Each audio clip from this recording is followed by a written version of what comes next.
Ramazonda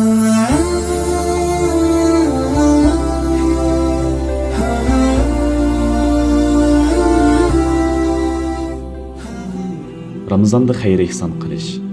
Ramazon yaxshilik, xayr ihson va mol sarf qilish mavsumi bo'lib, Payg'ambar alayhissalom kishilarning eng sexiylaridan bo'lib, Ramazonda tiximi sexiylashib ketadi.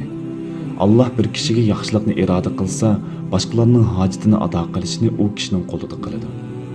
Buxoriy va Muslim rivoyat qilgan bir hadisda Payg'ambar alayhissalom kimki qarindishining hojatida bo'ladi ekan, Alloh uning hojatida bo'ladi.